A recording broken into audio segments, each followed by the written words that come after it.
As a child, Miss Peggy Northrop had only known newspapers as her family owned one, but magazines had ended up being her life's work.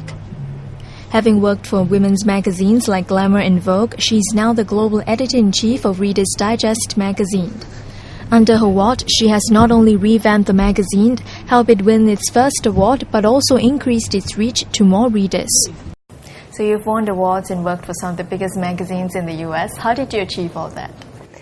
Well, I always went on the job interview, first of all. I always was interested in media, but I wasn't sure that I wanted to be a magazine editor. I was brought up in a newspaper family, and I thought that everybody went to work at a newspaper. And I did do some time at newspapers, but I loved the idea of going a little bit more in depth and of working on a monthly schedule, and eventually got the opportunity to work at a monthly magazine out on the West Coast where I was living, and it really took off from there. There's so much you can learn on a monthly magazine. It's like every month you get another education, so that was what really drove me through my career. Do you think growing up in a newspaper family has helped shape your career in the magazine industry? Absolutely, absolutely. I think like a lot of children, you don't realize what you learn from your family, but I find myself thinking back to my father, who was a newspaper publisher, thinking back to the lessons that he was learning and that he was passing along to all of us, even around the dinner table. So yeah, it really did affect my career a lot. And I think especially the sense of working in a community newspaper, which was what my background was, a very small town, a very small newspaper, but that sense of engagement with readers and the feeling that you are invited into their homes every day and that you have a real responsibility to those people who trust your information and who see you as someone that they can rely on, and in good times and in bad times, really affected the way I look at my career and the way I think about my readers today. Having to work in the magazine industry like day in, day out, do you still enjoy reading them? That's a very good question, because sometimes I think, a magazine, I have to read another magazine. I don't know, I would. So for fun, I have to say what I like to do is sit down with a really great novel.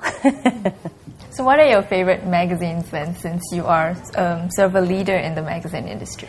Well, of course, I read my friends' magazines because I have a lot of friends who work in the business now, and I'm always interested in what they are doing. So I try to read everything. I mean, I still read Vogue magazine, where I worked for 5 years. I still read Glamour magazine because I think they do such a nice job and are so important for young women, and those people will be my customers at some point in their lives, probably. I like to keep track of what's happening in business. I read The Economist. I read the news magazines. I love to read Wired because I have this sort of geeky side and I like to keep up on all the tech news. Of course, fashion magazines. I can't wait to find out what's happening in fashion, even though it's not something I'm covering in my magazine. Now I can look at it as really a pleasure for me. Do you socialize online, like using Twitter or Facebook? I do. In fact, I was very upset because I could not get Facebook when I was in Beijing. And so, yes, I play Scrabble on Facebook. I challenge anyone to play Scrabble with me.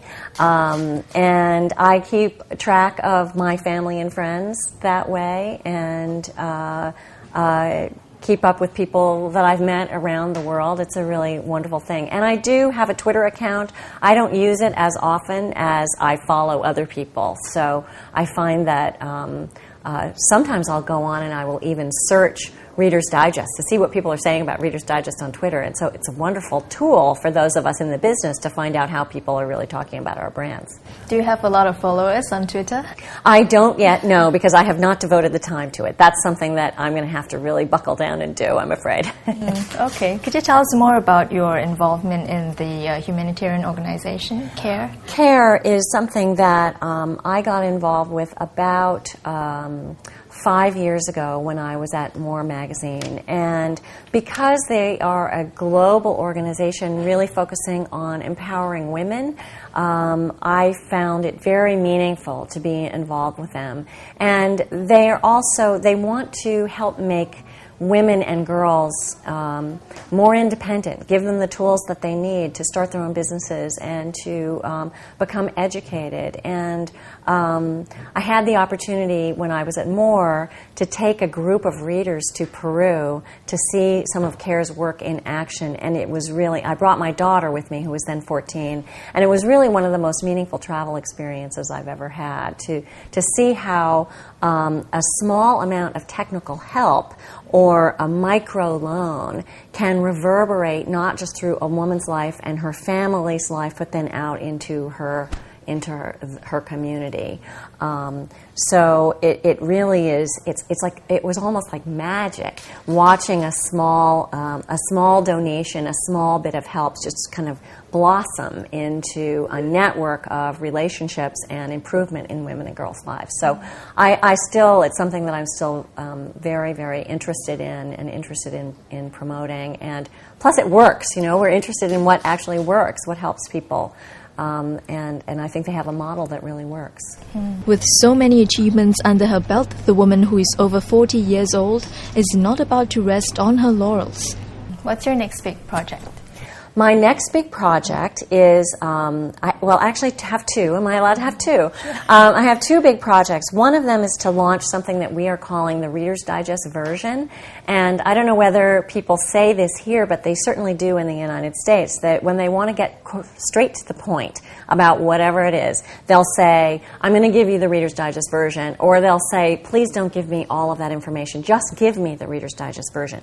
So we are starting a website that will be based on the Reader's Digest version, where we will ourselves load summaries of our own stories, of our own books, summaries of information, and then we will invite our readers to do the same. So whether it's a movie that you saw last night or a political event that you are interested in, you'll have the chance to share your short summary with other readers. So I'm very, very excited about that because it also helps get us very firmly into a new platform. I mean, we're already on the web, of course, and we have Kindle subscriptions, and we have a lot going on digitally, but I think Reader's Digest version is going to be a great project.